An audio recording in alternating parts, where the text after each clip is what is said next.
Do you know the term like a Rubenesque woman? Have you ever heard that? Like she's a very Rubenesque woman. That comes from his style of painting. Because he would paint like, excuse my language, but like thick bitches. Yeah. So a Rubenesque woman, like that's his style of art. Okay. Yeah. I don't want to hear that.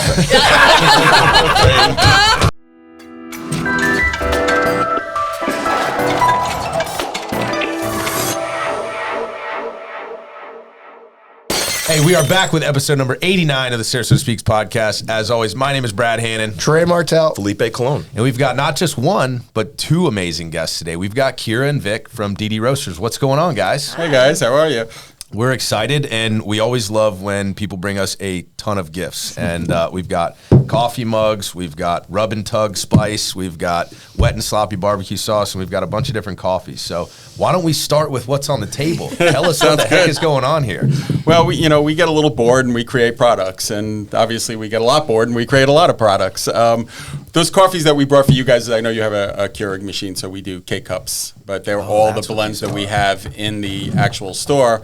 And as brew, look at that. Yep, K-Cups. We actually do Nespresso pods too, so yeah, it's all the fun stuff. Nespresso? Is that new? Nespresso. Yeah, no, I mean, I have one, but I haven't seen... Not the new, we have the pods. We have the old school. We don't have the new ones. No Vertuo? No, we can't do the Vertuo. They're patented. Damn Nespresso people. We'll talk. I think it's Nestle. Goddamn them. So this is your coffee. Yes. Just in a K-Cup. Yes. Okay. Correct. So you guys went and sampled the coffee. Let's talk about the coffee. Let's get right into the coffee. I was going to say the meat, but that would be Let's grind it down. Let's grind it down on the coffee and jump right into like what makes this unique, what makes this different, what makes this better than, big box stores. I knew you were going to look in my direction on that one. So the whole thing started, I'm a coffee snob. I've always been a coffee snob. And when we first got together, we created the Breakfast in Bed blend. And it was basically, I just added cinnamon nutmeg to a roaster that was a friend of mine's blend. And people started coming to our house and they loved it. And we're like, well, we're crazy. Let's try selling it. 7 years later, we have a store, a roastery, we've had an online presence, and we source all these beans. A lot of the stuffs are blended, but we have single origin beans that we deal directly with farmers, and in some cases, we're the only place you can get it. We have a couple of beans that are the only ones. We're the only ones who have them, and we're the only ones who can have them. So let's go. Makes it straight fun. To the source. Straight to the source. Yeah, we're dealing right with the farmers. You're the only ones that have them or can have them until you white label them for the Sarasota SpeaX podcast, and then the Sarasota SpeaX podcast, and then it'll be SpeaX Coffee. Speaks to you every day. So, but for people who don't know what single origin is, I mean that means all the coffee comes from that one farm. Think of like a single malt Scotch, right? So it all comes from one origin, one spot. One origin. Well, maybe that sounds obvious, but I'm sorry for the people that don't know single origin. Felipe really doesn't think you're very intelligent, and he couldn't figure it out.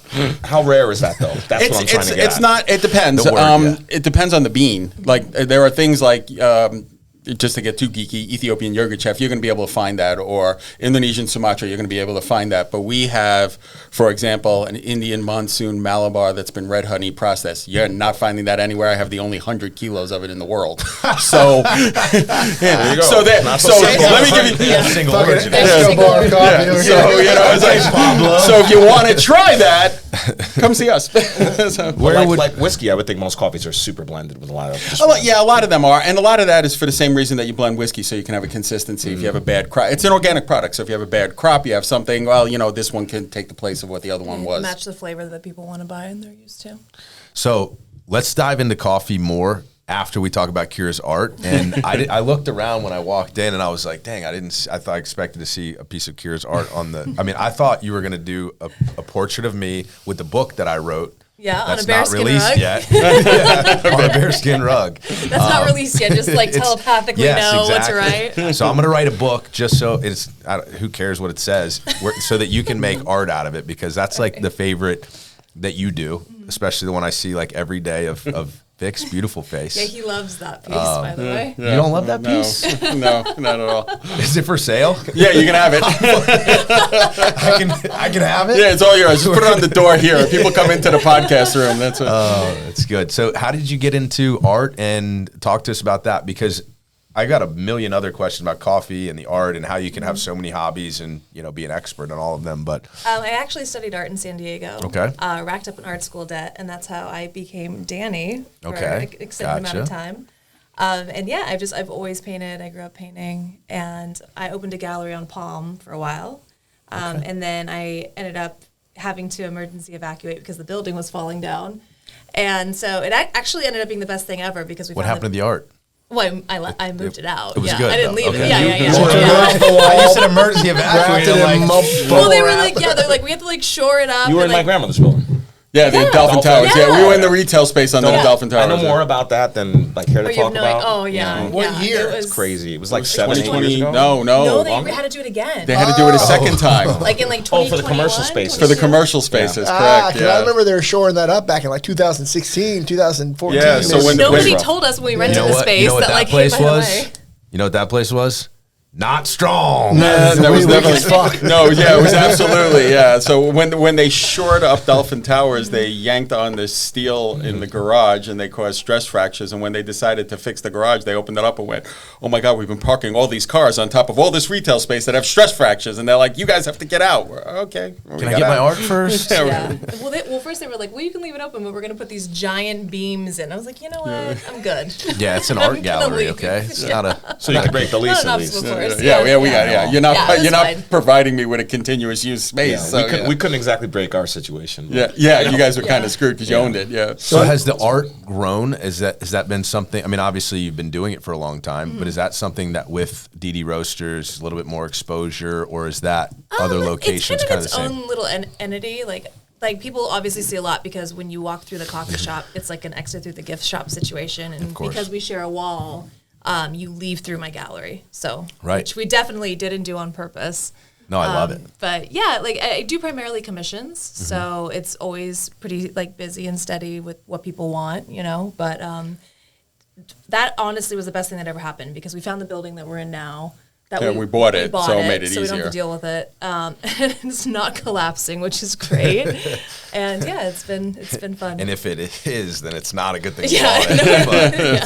Now, what is the style of art you do? Because I'm a aficionado. Yeah, no, I'm not. The opposite, whatever the opposite of that is. Not aficionado. I saw it's like little numbers, and I know it's not paint by numbers, it's right? It's not numbers, but it's It's not even numbers. It's letters. Letters for words. Close.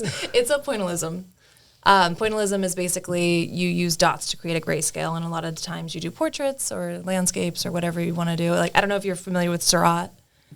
I'm going to go with no. Definitely. That's a good example of it. But instead of doing dots, I use letters to create a grayscale. And for the letters, I use quotes or lyrics or, whatever the client wants for the commission. Well, all jokes aside, I thought it was really cool.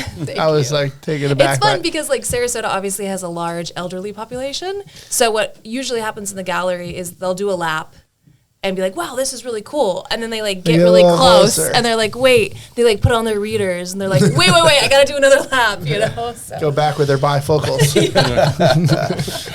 What is the craziest or most fun, most exciting piece you've ever done? Ooh, I did a really Can't cool... be Vic's face, by the way. I know, I was going to say. But I did a really cool commission for Dive. Okay.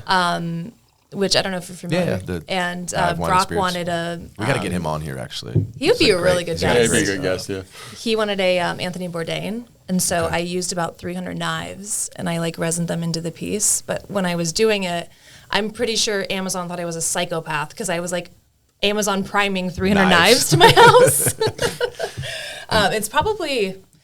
couple hundred pounds at the end of the day. They're real knives. It's the weight of 300 knives and resin. And a wood canvas. Yeah, it's pretty wild. So wait, you're not just paint, you're a mixed media. Yeah, I do some mixed media. Okay. Yeah. That's interesting. Where did you get, you have people who inspired you or? A little bit. It just kind of naturally evolved. There was a couple commissions that I got asked to do that I was like, ooh, this would be really cool, incorporating like chess pieces or poker chips. And then it just kind of like turned into the Anthony Bourdain was probably like the one that started the like full on like mixed media train, but I've been doing a lot more of it lately. Do you do you just down like few grams of mushrooms and get like really like creative. I've always been curious. I'm pretty boring. I don't do any drugs. I just fine. I love my whiskey, and that's pretty much it. Where do your commissions come from? Well, most artists are like, like I'm just curious, I'm pretty where boring the for an artist. process. Like when obviously someone gives you an idea, but like that's as far as that would go with me. Like they would give me the idea, like that's a great idea. I don't know, can't imagine it,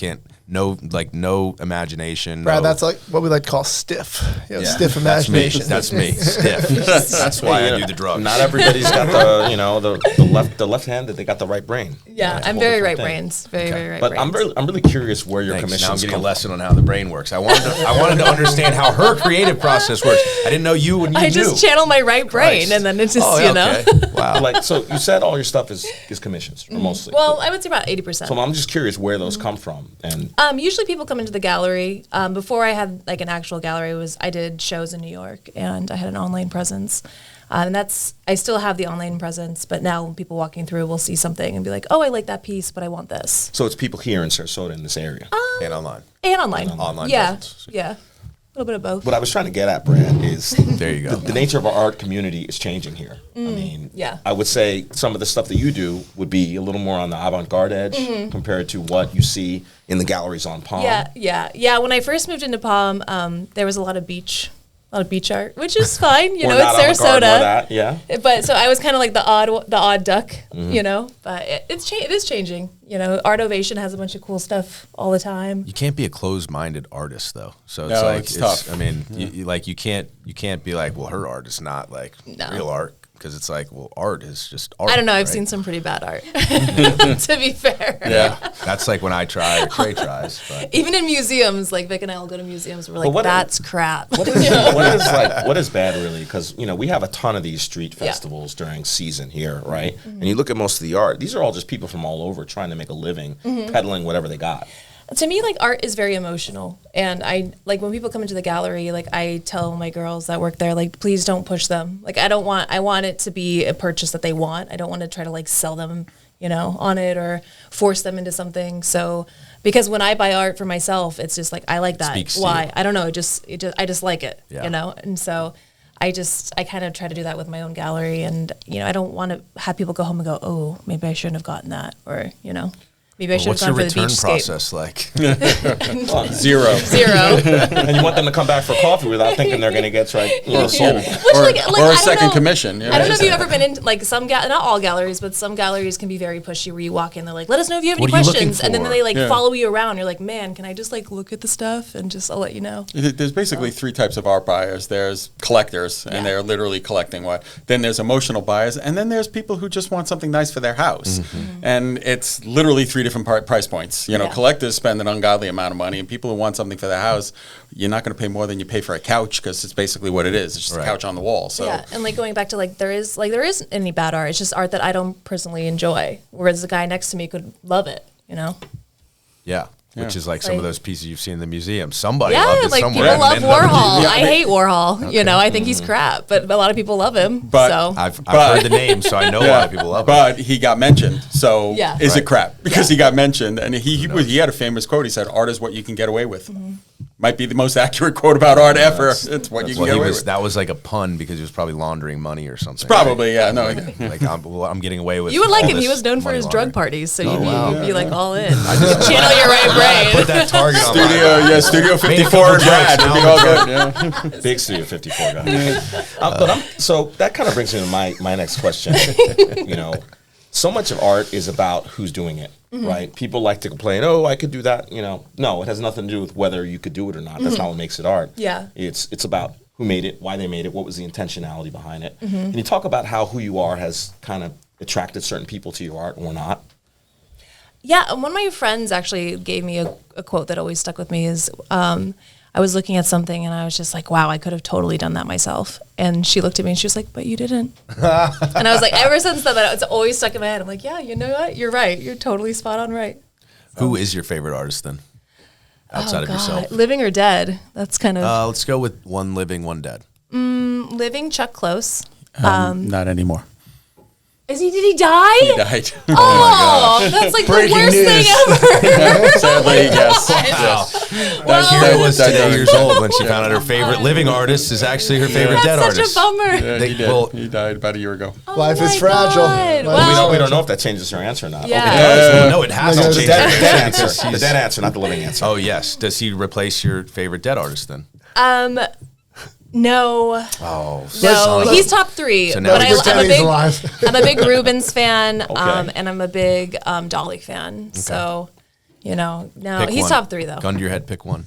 Probably Rubens. Okay. Yeah. So Rubens and Dolly, 2 artists that you can see their work right within a 50-mile radius here. I yeah, know. That was absolutely. what was crazy. Absolutely, Like yeah. when the first time I went to the Ringling, they have like 3 of the 4 giant pieces of his, and I'm just like, what is this doing in Sarasota? Like, what is happening? It's moments like this that we're all grateful Felipe is on this podcast because Trey and I would No not idea. have known Yeah, that. well, you were at the Ringling because I saw you there. So Yeah, well, Do you know didn't the notice term- I that- looked at 0 pieces of art. Do you know the term like a Rubenesque woman? Have you ever heard that? Like she's a very I've heard Rubenesque it. woman. That I just- comes from and his I went style like, of oh, yeah, painting. yeah, she is. Because he would paint like, excuse my language, but like thick bitches. Yeah. So a Rubenesque woman, like that's Got his it, style okay, of art. okay. Yeah, he's Yeah. I don't want to hear that. Where are we? What, Trey? Next time you go to Ringling, you're gonna walk through it and you're gonna see this giant paintings. You're like, that's it. I That's know that's Rubenesque right there. Rubenesque. Rubenesque. Stop teaching him words. No, it's good. No, it's look, Felipe, go with Rubenesque is better than thick bitches. It's better than So now he can go Rubenesque, and everybody will know what he I was means. going to go voluptuous, but, Voluptuous, to each their own. But, okay, so yeah, Rubens right here in Sarasota at the Ringling. Thanks. Shout out to Charles and Mabel Ringling for being rich. Always. Yeah, for being Thanks very, for being rich. And buying a buying boatload cool of stuff. art. Yeah, right. And then you go up to St. Pete and you got the Dolly Museum, which yeah. I don't know if you guys were around when that was the old Dolly Museum. I don't think so. The new one is insane. It's incredible. When was it redone? Not that long ago. So we went to the Dolly Museum 2016. it might have been 2016, redone. 2017. It might have. I think it was just Yeah. on the tail end of being redone. But I know it's the second largest collection of Dolly in a museum. The first is his hometown in Spain. The second one is Have you been? yeah. You have Yeah, been? yeah, we've seen. Not We've seen. surprised. Yeah, Not surprised. we travel for 2 reasons: art and food. Yeah. literally, Good literally. best reason to travel, right? Yeah. Minus the art. Yeah, I love food. the art. I The love food the is art the too. best. So that's You got to give us a favorite destination now for both art and food. Spain, Okay, the Spain. Prado, Okay. Madrid. Yeah, the Prado's The pretty Prado in interesting. Madrid. Yeah. Basically, there was this king who was like absolutely crazy and like forced Rubens to sell him all of his art. And so like he has like the biggest collection. There's just hallways and hallways and hallways of it. Yep. And then I'm like, how did Ringling get a hold of 3 of these? Like how much money the did you king. have at the time that you From the like king. battled a king for 3 giant pieces? They probably didn't battle. They probably said, "Hey, I Yeah. got, Yeah, I got a couple 250 $1 million. You want some, he's like, you want some circus He said, tickets? "I got Give me pop the art. faces." He had a couple shekels. He pulled some strings. Bizarrely, one of the best museums we've ever were in was in Munich on accident. We walked into this museum, and they have the 4th Rubens. They have the 4th one. The other big one that he didn't get was in Munich, and of all places. And you didn't know the it was food. there? Yeah, we didn't know. You We, didn't know it was there, we you didn't just even know walked there was. We walked in there. They had everything from Da Vinci to Raphael. It was this crazy. I mean, every major artist had a painting in this museum, and we're like, okay, this is pretty crazy. Whoops, we just ended up We just here. did this right. Yeah. Next time you're in Munich, hit it up. Yeah, hook it up. Hey, we are having a great time getting to know Kira and Vic from DD Roasters. If you want to get to know them a little bit further, stay tuned for rapid fire questions fueled by food and beer. I'm Vic of DD Roasters, And I'm Kira of Kira Lee Gallery. and this is Rapid Fire. Wow. 10 random questions, 10 specific answers, nothing off limit. This is Rapid Fire, fueled by food and beer.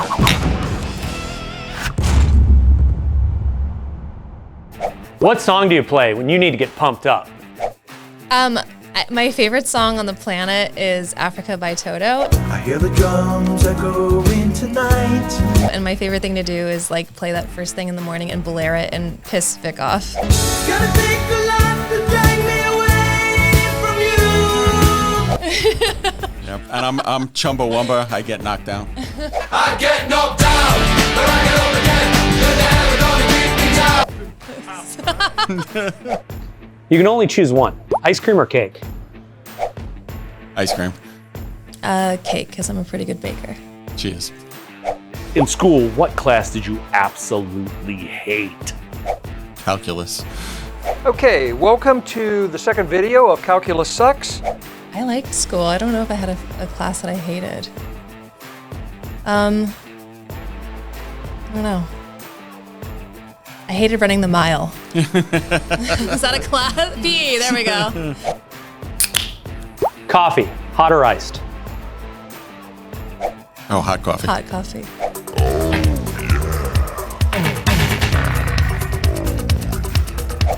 Go-to drink of choice? Scotch. In a zombie apocalypse, what's your weapon of choice? Hot coffee.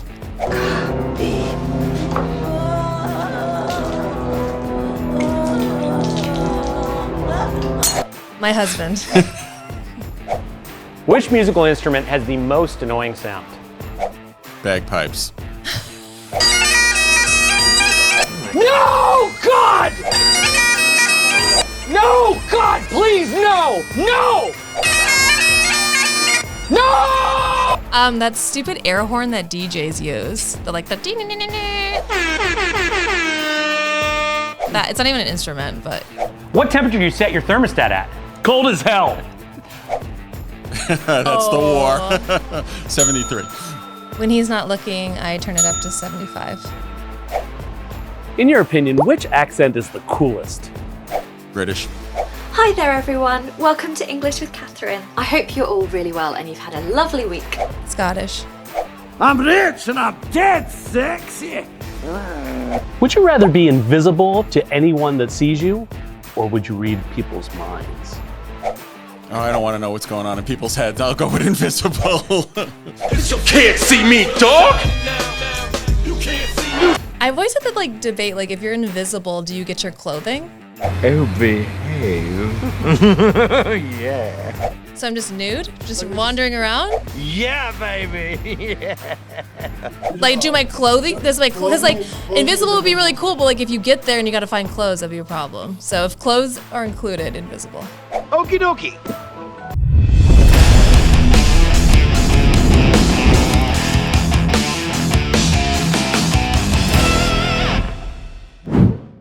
All right, when we broke there, we were talking about how great Food and Beer's food is. That's a wonderful one of our sponsors. We love them. But tell us more about the coffee. Yep, my bad. Tell us more about the coffee and what your favorite blend of coffee is, because you strike me as somebody that doesn't go that goes deep into the hobby, right? You're like telling me about the 1,000 kilos or 100 kilos of some rare coffee you have. So you got to know like a unique, rare type of coffee that you love. So it's gonna be a twofold answer. The one that's always gonna be my favorite is breakfast in bed, because it's what started the company. Okay. We literally started off of that, and it was something special between Kira and I. So that's it was the morning coffee. I would bring her every day with cinnamon and nutmeg in it, and it literally launched the company. My favorite is probably the Panamanian geisha coffee that we bring in. Yeah, that's what it's going to be. Panamanians are my favorite coffee period in the world, and the Panamanian geisha, it literally tastes like chocolate covered cherries with no flavoring. It tastes like you smell it, it tastes like it. It's Do you really drink good. all your coffee black? Yeah, I always have. Me too. Yeah. There's no reason to put anything in. Most of the reason why people put milk in coffee is because of acidity, and they want to cut the acidity. So we source a lot of low acid beans. So in the coffee shop, and I always tell people, I'm like, look, I'm not being a snob. It's not that.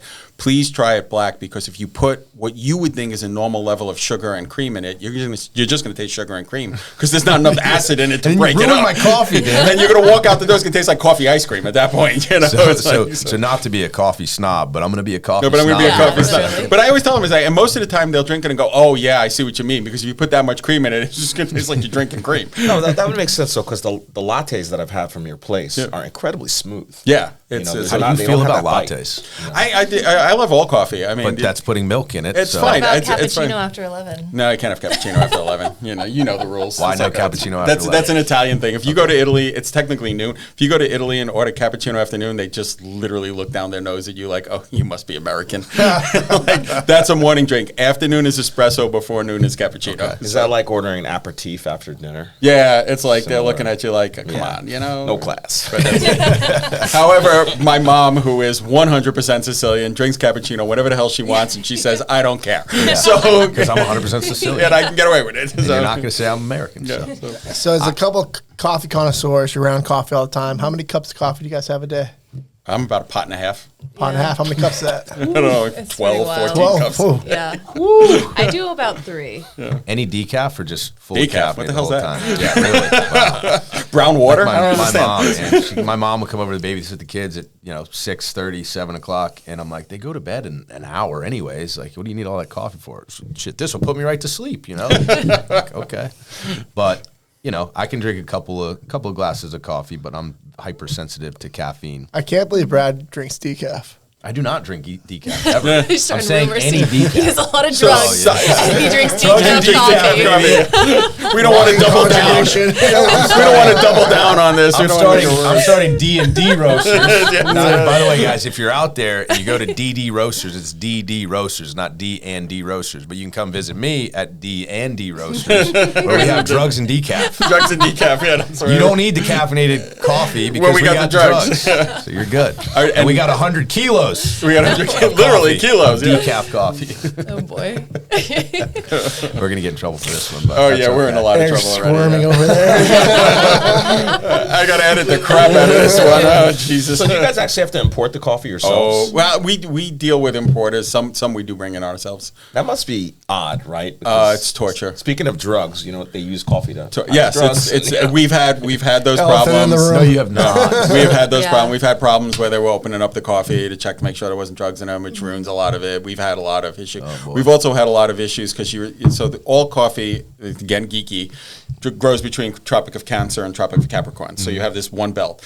If you look at all the countries that the coffees grow in, they're third world countries. Right. I mean, there's no way around it, right? So there are times like we use Rwandan coffee. Well, Rwanda literally just started a war with Congo over the coffee, so now I can't get the coffee. So, it's like things that you don't have to deal with when you're buying a radio in America. You just so we have this constantly. Like Tanzania got pissed off at a country and they won't let the coffee come through and go to the port. And you're like, okay, guess we're not getting that coffee. What port of entry do you use? It depends. A lot of times it goes into it's either Houston, New Jersey, or Alameda in California. We tend to deal with Houston and New Jersey.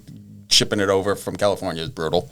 Mm-hmm. You guys have heard of the landscaper whose house is not landscaped, the roofer who's got a weak roof. That's not Trey's roof. That's Trey's not got Trey's a strong roof. roof, of course. But if it's something that you because do of every Morgan day, probably, but or on the flip side of that, you turn your hobby into work or a job, and it becomes not so much a hobby or whatever. Has that happened with coffee at all, or has it only gotten worse? No, it's gotten worse. We have grinders, pots, we have everything in the house that you would imagine. And it started going into tea, so we started doing teas as well. And it's just kind of becoming more and more work, but more and more fun. Yeah. So one of my favorite teas is Lapsang Souchong, and it has what? That's the name of it. Hang on. Let's Trey. Say that again. Say that back. Brad wants to know if that tea comes decaffeinated. say that. Say that. Just go with long schlong. That's what we usually call it. That's the thing. So I would go to London all the time, and I would love this tea because it was smoky. Well, it sounds Asian. Oh, have you ever had tea? Oh my God! It's a whole other story, but basically, London being a big tea drinking, city. Mm-hmm. So I would forget the name, and I would call it long schlong tea because I couldn't remember the name of it. And but they knew what you were talking about. Yeah, it was that was the I would look at the menu and be like, okay, that one looks like long schlong. It has to be that one, and then eventually actually learned the name of it. How do you say it? Lapsang Souchong. Lapsang Souchong. Yeah, we have it. We call it the Marquis de Sade. That's our blend, and it's Lapsang Souchong and Ceylon, and it's smoky. I'll just call it really good. It tastes if you had a whiskey that was a tea. It's very campfirey and could probably peaty. Yeah, you could probably mix some whiskey in it too. Probably. Yeah. Do you? Is it loose or do you bag it? It's loose. Very cool. Yeah. Very cool. What other hobbies do you guys have outside of coffee? That's not enough. That's not enough. And art. I don't know. We got barbecue sauce. We have that. Right. We actually have a clothing line. I mean, we're bored, and we're about to launch a skincare line. We have nothing better to do with our time. Oh yeah, you were supposed to bring the skincare for Trey. I got to bring it in for Trey. My crows. Yeah. Well, a little lower. It's a little lower. Don't worry about it. Let's talk about the skincare. We were gonna bring that in for Trey. Been told that he would appreciate it. So. Why don't we talk about the new skincare line? Tell us more about that. You go ahead.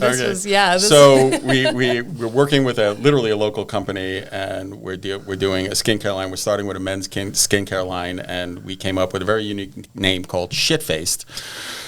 SCH, obviously. And it is, normal skincare, but it also has a scrotum deodorizer and refresher. So you can stay fresh down there. Just saying, like the old commercial. That's like all the rage these days. Yeah, there's a couple companies that are doing the full body. But right? the thing about ours is it's got live probiotics in it, so it actually gets rid of bad bacteria, which is what causes odor. So can you give the benefits of that skincare line versus something like a baby powder? Yeah, I'm going to try to say this as safe for work as I possibly can. Women don't like the taste of baby powder. This doesn't taste like anything, and it's all natural. And you'll probably have a happier girlfriend or wife if you use this product. Amen. There you go. That's the whole pitch right there. A Rubenesque dynamite. Yeah, Rubenesque, you're wrong. You got the word. We're good. We're done. That's the end of this. But so there was also moisturizer and stuff like that. So it's actually really good. So when you shave, you kill bacteria. That's good on your face. This puts it back. And if you want to go out and put on those tighty whiteys, you might need a little refresher. Why not? Is it a spray or is it a roll-on? It's actually a gel, like a cream. It's a roll-on. Like a roll-on. Wouldn't that be great? Like here. A roll-on, dude. I was thinking like the temple ones, like the little oily guys that you put on your temples. Too? No, it's like a cream. So it's good. To be fair, the crystal deodorants, which I'm sure you guys like, the Thai crystal, those are usually roll-ons. So. Yeah, those are. I don't use all those. No, they're interesting. I mean, it's got a great natural scent. Like you said, it kills the bacteria, right? Yep, kills bacteria. So that's all it does. That smell great. If you don't wear any deodorant in Florida, I'm thoroughly impressed. Of course I wear deodorant. It smells exactly like a tangerine. I would never hide my natural scent. Yes. Never. So great. Oh, so these are sold at DD Roasters as well? Yep. Or they are. And online too. And online. These are just more fun products you came up with just because? Yeah, and some of our... And we threw a shout out to Graffiti, the store. They actually just took in a bunch of the clothing line in there, so you can find it. Where's Graffiti? I've seen that store. Straight up the block, straight heading towards 301. Yeah. You can literally get a coffee at our place, make a right, and walk there. Yeah, in a couple minutes. That's how. Yeah, it's over by the new Cuban 1958 place, right up there. Mm-hmm. Yeah. So what kind of clothing then?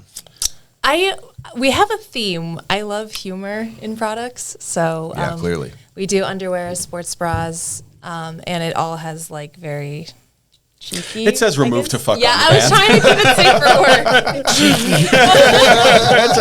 Listen, I'm not sure if we're going to edit this out or bleep it, but it literally it has some cheeky stuff on it. Some cheeky stuff, and cheekies go in it. It's all very humorous. You've seen "remove to fly." If you've ever seen the "remove to fly," we said, well, let's just change that and make it "remove to fuck," and we put it on the waistbands of all the underwear, men's and women's. I like repurposing a known saying, like "I'm on a boat." Everything we do, we try to source everything that we do. So even our clothing products, we source all the clothing. We do cut and sew, not ourselves, but in our own. Yeah. With the business, so we're not buying it. I don't know what. Yeah, none of this is white label. None of this is white label that we put our stuff in. This is all our stuff. We deal with the manufacturers and everything. So it's a little crazy, but we get better product that way. Yeah, honestly, we do. Of course, you have a lot more control and say over what goes into it. Basically, the common theme is, you're almost like a lifestyle brand. These are Vic and Kira's favorite things, and Vic and Kira happen to really like coffee and art. Yeah, that's a good way. Pretty much. Yeah, that's a really good way to put it. Yeah. Which is good because which is funny because I was gonna ask, kind of not on our notes, not anything we talked about, and not anything we intended to talk about, but I think, speaking about your relationship and what it's done for you guys working together so closely, obviously you guys have a great relationship. It's fun to watch you guys banter and stuff as well. So talk to me about what, working on all of these projects kind of together and how they all coexist, and how do you not get burnt out or just overly stressed because your African coffee didn't show up because they're fighting in the jungle. I tend to do more of like literally. He said the freaking Congo, man. It's like it's what it is. He's absolutely correct. Golly, no, dude, I keep up with the news. Can't say anything around here. We're a pretty good team. Like I tend to do more of the creative side, obviously the right brain at work, and Vic does more of the business side. So we kind of work on together. Different, You're one person. Yeah, basically, yeah. Like and like it helps being married to your best friend, and like we get along very very well. We work together very well, but we're also good at different things. Right. So we're not arguing about like the import tax or whatever because he's dealing with that while I'm dealing with like the labels, the terminology, or so it works. Yeah, it really does. I mean, it's not like look, there's plenty of stress. Yeah. But we manage it well, and we never take it out on each other. There are definitely times where we're like, okay, vacation and scotch is needed. Yeah. Like immediately. Yeah. But we're really good about not taking it out on each other. And a lot of this has been I like how you corrected yourself there. You said we never take it out on each other, and I was going to be like, bullshit. It's been once or twice, I'm sure. We've been pretty good about it. We've actually been really good about it. And a lot of this has always been, and she used to tell this great story about she would have a couple of scotches and go, we should do underwear. What do you think should put on it? I'm like, I don't know. Why don't we just, the hell with it, we'll put remove the fuck on it. She's like, that's great. And she goes to bed the next morning. Like I get up, I go to work about 2 hours later. I'm like, all right, so I sourced the remove the fuck underwear. And she's like, did we have this discussion last night? And I was like, yeah, whatever. We gotta go. That's how these ideas come to fruition. I wish I could tell you that I'm joking. I'm not. They literally start like that. It's like just over a conversation. We're like, well, let's give it a shot. And we've been lucky. We've been really blessed. We've had great, interactions with customers, and they buy. And everything that we've thrown out there, we've had some success with. So it's not like we fell on our face. So, knock wood. And our baristas are so amazing. Like I can't. Oh, your team is awesome. They're so wonderful. Like we have so many girls that are like everyone is just so solid and like. Everyone gets along well. They go out for drinks after work together. I'm like, this is the coolest thing ever. Like seeing they're all friends at this point. Yeah, it's not. But there. I mean, again, no problem. We'll have to run this back. They've been with us since July, since before we have June, since before we opened in June. And a friend of mine who was a coffee shop in town, I'll keep him out of it, but he's like, oh, what's your overtime rate like? I'm like, 0. I've lost nobody. Yeah. And we finally, one person left and they went to college and they keep coming back trying to work with us. So you said overtime, you mean your turnover? Turnover. Our overturn rate is nil. So, gotcha. I mean. And it helps that they're all pretty, they're all smiley, they're all smiley, fun. they're all we great. get nothing but compliments. I was walking out of the coffee shop probably yesterday. Might have been last week, but I think it was yesterday.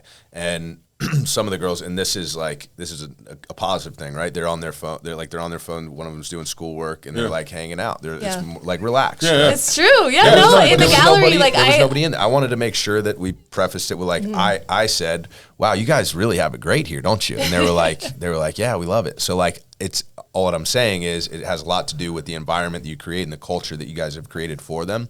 But make no mistake about it, you walk in to get a fucking coffee. Oh yeah, they put their phones down. I'm like, look, I know you're going to be on your phone. No one's in here. As long as your side work's done and everything's done, I'm not going to have you staring at the walls. Yeah. And in the gallery, some of the girls work in the gallery for extra hours. And I tell them all the time, study, read a book. Yeah. I don't care. As long as when you greet someone, if they come in.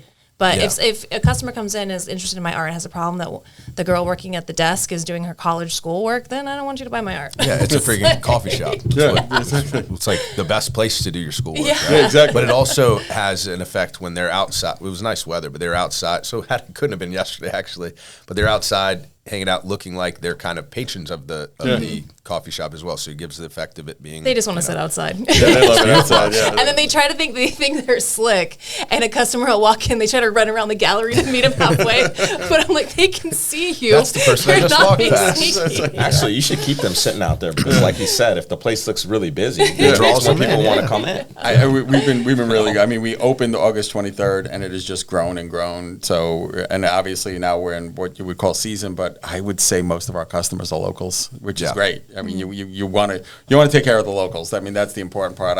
Tourists are great, but when they leave, you got to make sure the locals are taken care of. So, well, speaking of local and speaking of Sarasota, I wanted to kind of flip it over to not my Sarasota-based question yet, E-Dub, but or not Trey's Sarasota-based question, but when did you guys even move to Sarasota? When did you guys July land here? 1st, 2020, literally. Okay, so after the lockdown ended in New York, we said, we're out of here. And it's funny, my cousin has an art gallery in town. It's had an art gallery in town since the early 90s.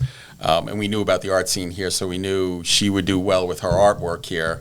And my college roommate lives here, so we kind of walked in on training wheels, basically. Okay. And we did a Cortez. We landed, burned the boats, and said, we're not going back. That was it. Put the house up for sale, said, that's it, we're done. Condo was up for sale. Pretty easy decision. Yeah, it was not difficult. We got here in July. We were in a house by October, and we sold the other place up there in January, and that was the end of it. So you knew you were landing on Sarasota primarily because of the arts, or because you'd been here before? What kind of a combination bit of everything? Yeah, it was like central. It's just like centrally located, but there's still like obviously a huge arts community. You have Tampa that's an hour away. You have Orlando that's 2 hours, but you still have that like small town kind of a vibe. Yeah, you're not in Tampa. You're not in Miami. Yeah, and I mean we were coming from New York City, so Sarasota, which is considered a small city to most people, to us it's a tiny city. It's like, and I love it. I think it's great. Yeah. I mean, and there really keep telling yourself that when you're stuck in traffic for 45 minutes driving home. Try going from First Avenue to 7th Avenue on 34th Street and tell me what that's like. Every time, everyone in town complains when like all like the snowbirds come to town, and it's like it's not such that amateur. Like there's nothing compared to New York. It's all perspective, right? It literally. And I'm like sitting with like my Jeep windows down, like enjoying the sun. Like it's a much better experience. Yesterday you were, because it was pouring yesterday. Well, today it was. You never have to worry about traffic, on the key when it's raining. Right. When it goes out there. Yeah. It's true. Well, with that, now I'll kick it over to Trey with my Sarasota-based question. He's fired up for this one. Trey Martell and Tominator Law want to know: do you love or hate roundabouts? And do they have any roundabouts in New York City? So there are no roundabouts in New York City that I can think of. Columbus Circle. Come on, man. I mean, it's not really a roundabout. That's not really a roundabout. That's probably the only one. That may be the only one. And I wouldn't call that a roundabout, but I hate them. I can't stand the damn thing. They're fine in Europe. Yeah, I've driven them in Europe. They're fine. People know what to do. It's just like that no one knows what to do here. This is the only place I've ever seen. That's the primary reason we started the podcast, right? Like we talk about the other stuff, draw them in, and then we talk about the roundabouts. Roundabout rant. And we get opinions, and then we go to educating. So how do they not know how to use them? What are the mistakes? What are the common mistakes? Well, my personal favorite is the only place I've ever seen where they actually have lights in a roundabout. The whole purpose of a roundabout is not to have a light. So if you're going to put a damn light there, why did you have the roundabout? Just stop at a light. For the pedestrian safety, Vic. Well, then put a damn bridge over the top of it for them to walk. Innovation. Hey, we're getting there next. Bridges are going to be discussed. You watch. I would imagine so. Remember when they built those roundabouts, the new ones that they built, they didn't have lights on them, and then they went, oh my God, we have pedestrians. You didn't know the pedestrians were there before? It's only that one right there that has them, right? It's that. No, there's two. There's that one and then the other one. Yeah. Well, some drunk kid probably got clipped. This wasn't a brand new road. You've had pedestrians on that street since, I was coming here in the 90s. No lights, Vic. No lights on that one. Oh, there you go. It's a good one. Well, it's got the crosswalk. Some of them are, I don't mind roundabouts if they're done correctly. Like, I don't mind the St. Armand's roundabout. I don't mind the one on the North Bridge of Siesta Key. I think that's actually the best because there was this horrible, like, blind corner. And everyone would just like slam their brakes because it was awful. And they put in this like, it's not even a roundabout. It's like a piece of plastic. Yeah, it's about this big. Every time I try to like hug it with my Jeep, I always run it over. Like it's not good, but it at least is like slows you down. Yeah. I don't think I've ever seen the one on like Shade and it's like Shade. It was like Shade and right before you get to like Bee Ridge. It's been there for a long time. It was an old roundabout, but it's not. It's like a straight roundabout. Total Siesta Drive. Yeah, Total and Siesta Drive. No, he's talking about the ones on Shade. When you're going on Shade. Oh yeah, it's like a straight roundabout. Like you don't even hardly have to turn. It's like if you go on Osprey between Maine and basically Mound, there are things that look like they might have tried to be a circle at one point, but they're not really. And I'm not sure. Yeah, just there for Look, Kira brings up a good point, and we haven't talked about this in the podcast before. A lot of the reason for these smaller roundabouts is traffic calming. Yeah. Right? Yeah. It's just to slow people down because there's some obstacle so that if there's a pedestrian there, they're not going to hit them. Pedestrian fatalities is the #1 state in the country. Yeah. So we clearly need something. Those things, because people cross over Tamiami like psychopaths. There's like people just like run across Tamiami. They also get hit by trains here, they get hit by a lot of things. Florida's just like at your own risk. I don't know what to tell you. Do you know there was a Mythbusters about roundabouts? They did a whole thing on whether they actually work, and they proved that they actually work for what they're supposed to do if they're implemented properly. Yeah, myth busted. With or without lights. Without. I have had a full turnaround, with my opinion, 180. Yeah, there you go. I was going to say 360, but that lands you right back where you're at. And then I couldn't do the math fast enough to divide by 2. And so 180. I hated roundabouts, but after hearing so many opinions, I feel like, they're pretty solid. We've all been converted from grid people to roundabout. Yeah, I'm a diehard New Yorker. I like my grid. I like my grid. I think the key is like just doing it correctly, and like I just wail on my horn at people, and just I scream like it's a roundabout, not a stop about. Just keep going. As she flies through the red light. Literally, that's not even like wail on my horn. That's not even a joke. It's a roundabout. It's not a stop about. You guys have a little bit of road rage, or no? Actually, I do sometimes. Yeah, that's why I'm not afraid of my horn. It's the Jeep that what color is the Jeep so I can stay out of the way? Well, it has steel bumpers, so definitely stay out of the way. And the windshield. I only have 2. I'm not a duck person. Good, because it looks I've been so gifted messy. ducks, and like I don't know who gifted them to me, but I was like, this is cute. So like, but what I'm are not ducks? You ever seen a It's Jeep like a drive Jeep with thing. like 27 ducks? And If I'm another- like, that just looks. So when you go by the Jeep, you give the thumbs up or whatever. Yeah, Wait, no, it's like a 2-finger thing. You're lazy on the steering wheel. Like there's different kinds you of big Jeep Jeep drivers. driver? You have like this Jeep driver. You have like this. that You know. loser. this Jeep. Yeah, that's me. That's my Jeep driving. Felipe, tell them why we asked that question about roundabouts and, It really serves as a proxy.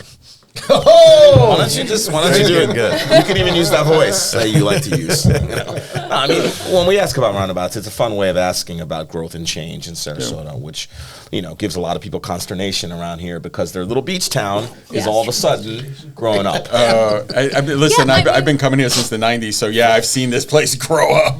I feel like I would be like an absolute hypocrite to be like, oh, you shouldn't grow Sarasota. Like I literally have only been here for 5 years. Yeah, you're not so the pull the I ladder am up the person. problem. Yeah, like I'm the reason why there's more roundabouts. Well, we appreciate your self-awareness. Yeah, we get it. I'm not from Florida. I don't pretend to be. I love living here, but like, yeah, it's growing. It's successful. I just hope that it stays like the art scene, like the things that we loved about it when we moved here. I just hope that core stays. Well, I'm curious of your opinion on it because I don't know whether it's having this podcast for, a couple of years now and learning more about the arts community because I'm born and raised here and I didn't know we had the arts community that we did. Of course, I know we have art, but I didn't know we have that. Yeah, it's that like. It's pretty impressive. I mean, we have the ballet, the opera, the symphony, a chamber orchestra, the weasel, as I call it, the weasel.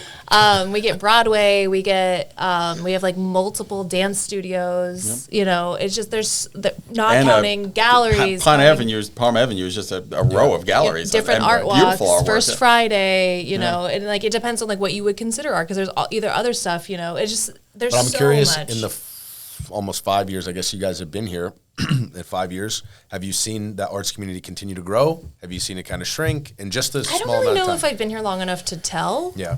It seems to have grown a bit. I mean, I know where we had the gallery on Palm Avenue was just us and one other, Meg, who had her gallery. And then when we moved away, they're all galleries now. Every single one of those stores that left are now all art galleries. Yep. So I think it's growing. There's definitely been more like Sarasota Contemporary Dance, which actually I'm on the board of, and a few other dance places have grown and have come into. So there's a lot more growing. And I mean, when you have a community like this that's thriving, you got to keep them entertained. Yeah, and I can tell you, right?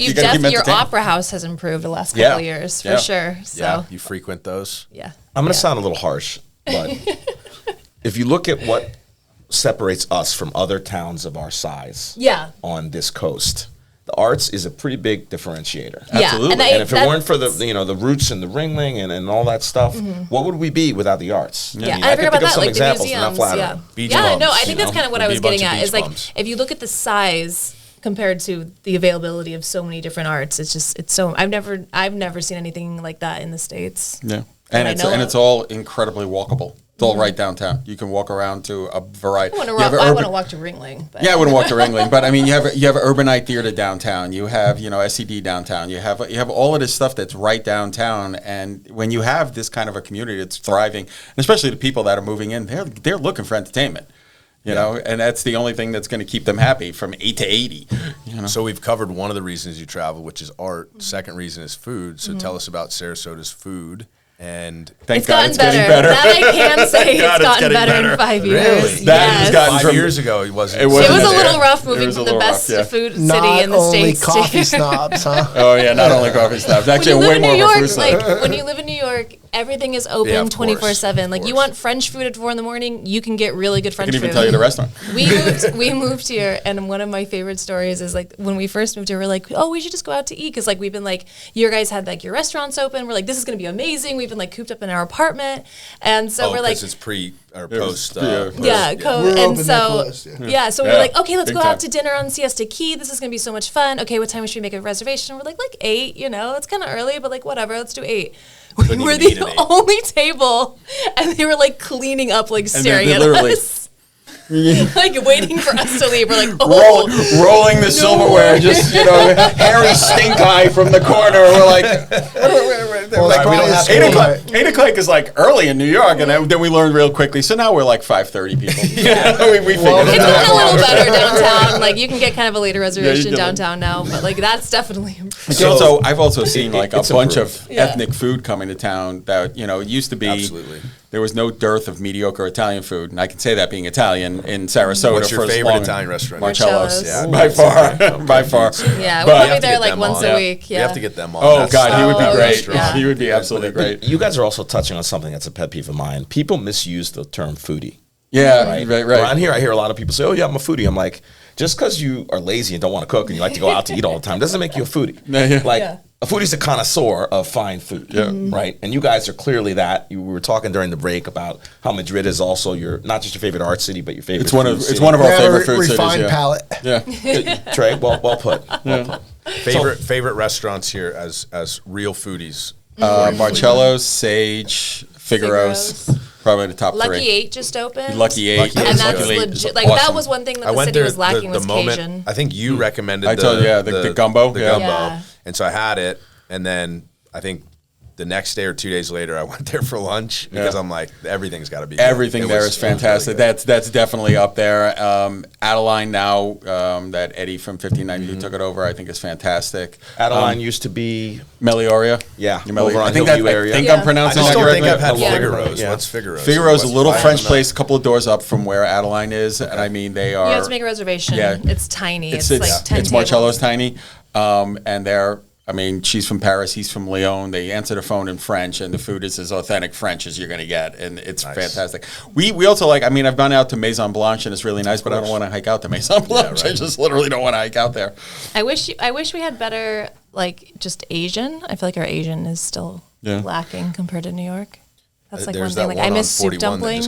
I want some freaking soup dumplings. I mean, it's even hard to find. Oh yeah, Yummy House. I know. I mean, the Yummy House. It's all right. The new bulgogi place on Main Street is fantastic. That's quality. Is that where you guys went? Yeah.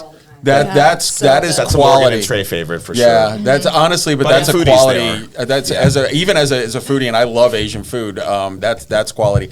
The other thing is the new Asian market that just opened up on 41. That's like going to Flushing, Queens. They had crap in there I haven't seen since I left New York. We went there this weekend. We stacked up. I love that you shouted out the Flushing. Yeah, Flushing. I mean, that's the real Chinatown. What was the real craziest thing you guys got though? We got some really good ramen. Wow, you went wild at the Asian market. You got the ramen. I'll tell you what. When you walk in that door, it smells like Asia. It smells like an Asian market. Yeah, it smells like an. Listen, have you been to Asia, Trey? Yes. Yeah, for sure. He doesn't like to travel. Life before my wife. I mean, when you walk into an Asian market and they have ox blood and durian, you're in an Asian market. You're in an absolute Asian market. Ox blood. We'll have to go back. Dang it, dude. I mean, that's a good sign we're getting there, though. Once you start getting these kinds of options. Yeah, when you start getting multiple options, even the Cuban 1958 that just opened up. I mean, that's slam dunk Cuban food. You know, their croquettes. Freaking, I can order like a platter of those and just snack on. They have that ropa vieja until I was sick, and I would eat it until I was sick. What so. Kind of wrapping up. What is the and Felipe's got the real wrap up, and I'm excited for this. But hit it, Felipe. No, not yet. Let him have any events, whether like gallery shows or events at the coffee shop, anything like that. Anything coming up that we want to highlight. The only thing that's coming up is they're doing the art festival again on the streets. I think it's the 15th and 16th of March. So we stay open all through the festival. And I've been trying to do a gallery show for like over a year, and I hate to even say this out loud because it comes off so obnoxious, but like I'm just too busy that I don't have the time. You got to paint a bunch of paintings. You have to do so like I've been trying to do so I'm trying to like do one for that and one commission, but I would like to. Here's the solution. The commission pieces, you have an art date, you have a date in the future, and all the commission pieces that you do this year, they have to agree to bring their pieces back to show them at the show. There's no way it's happening. No, people don't do that. It's funny because I lived through this. Sorry, I don't know that much about if people buy their art, they already have to wait like about a month or two to get it, and so they don't want to wait. They want it, But then they don't want to go show it off. Like they can stand by the painting that you painted. Like I bought this one. You can't. No, you can't. It's probably like a bitch to hang it and like take it down and all that stuff as well. Vic will do it for everybody that buys. I got you. I lived through this once before. Her first major art show in New York City, and I mean major art show, like one of the big galleries.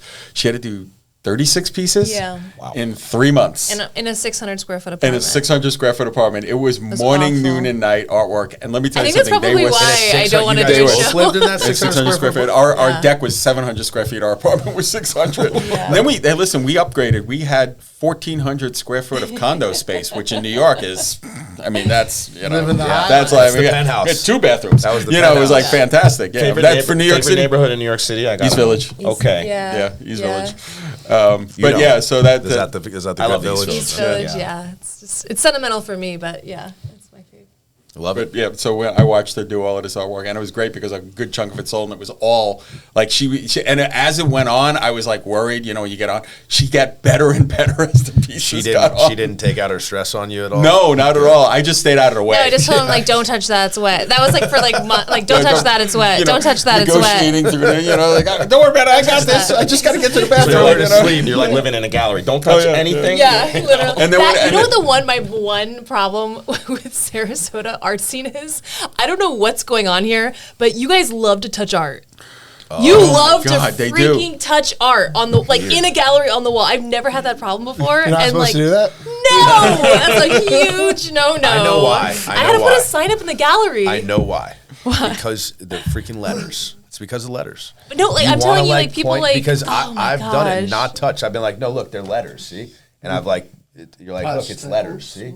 It's like you're pointing it out to somebody. Look, see, it's letters. She was in the middle of painting. Of a painting on this, and the guy goes up and it goes like this. Wow. Right in the middle of it's like luckily it wasn't. Yeah, I was like, I was like, oh no, it's wet. And he goes, oh, sorry, and I was like, okay. You guys are letting the bums walk. I can paint it again.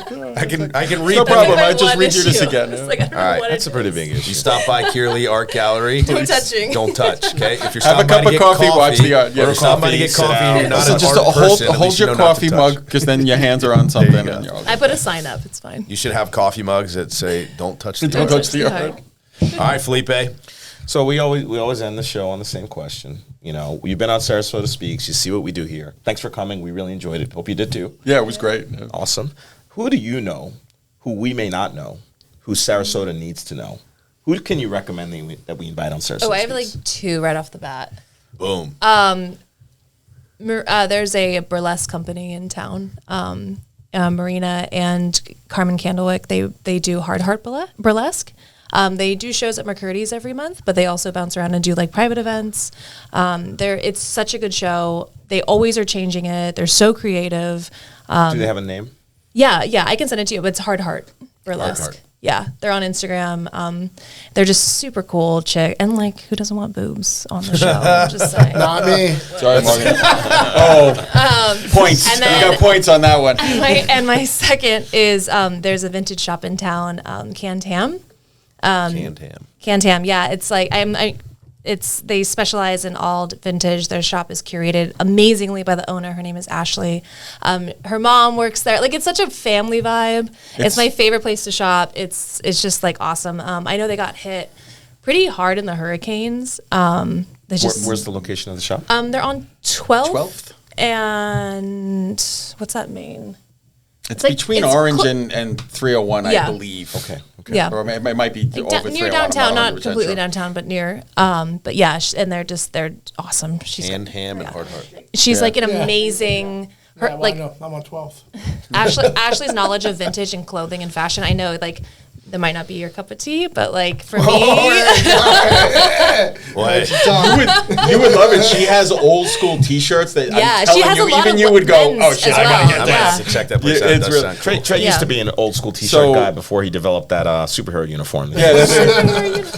So, but Kira's a huge vintage shop and always has been. Another friend of ours is, and I can tell you, I've seen them go in there and say, everywhere. We've shopped around the world in vintage shops. There's nothing better than hers. It is unbelievable. And her pricing is her pricing is great. Unbelievable. Yeah, I just can't say enough nice things. So 12th, is that like in the Lime District? Is it over by you? It's over by it's over near. Yeah, it's over near where Hobnob used to be, kind of in that area. Yeah. Okay, cool. Yeah, and I mean, you said Marcello and Brock. R.I.P. You know, what's that? Marcello would be awesome on here. Brock would be awesome on here. And the other one is the lady who just opened up the lingerie store, Kristen from Bambola. Yeah, she'd be a lot of fun. Yeah, I met her at the pool one day with my wife and kids and stuff. So yeah, but she's not only, she didn't just open up the vintage shop. She's been designing and selling lingerie shop. like big time. I'm sorry, lingerie shop, big time selling lingerie all over the country in multiple places. This is just kind of like a fun brick and mortar for her. But the back of that store, she's selling multiple pieces of lingerie all over the planet, basically. So big online presence. Yeah, big online presence. It's called Kilo Brava, is I believe the name of her line, and it's major. It's not like a minor. I think like Lucky 8 too would be fun because like the chef there, Mark. Yeah, I've actually talked to him about it. I think he's so fun to talk to. He's just got so many fun stories, and like his food is obviously amazing, but he's just fun to talk to. Like I'm just like, tell me more stories about Definitely from Louisiana. Oh yeah, and he's a Sicilian boy from Louisiana, so his muffalata is right on. There we go. We love to expose our guests to like the stories of people who they might not know are here that are doing big things, or people who they know are here but they don't know the backstory. They don't know the guy making the muffaletas. So, right, exactly. So, you guys might have the record for the most recommendations ever. I got more if you need it. We'll take you up on that. Have you? By the way, have you ever had? I've never met him before, but have you ever had the Bob's Train guy on? Bob's Train. I don't know if he still does it. He was doing. Bob's he had a train. Oh, the train, the restaurant. Yeah. It's closed now. It's 90% sure. Sleeper that we missed. But why did you never go there? Yeah, we never got a chance to go. My favorite artist died. Bob's Train isn't around. This is just like a bad day for me. Tough day. That's right. Some whiskey in the cup would be good. Well, thank you guys for coming on. Thanks. And as Felipe said, we appreciate it. So thank you. Yeah. Thank you. That was fun. Appreciate it, guys. Glad to come on.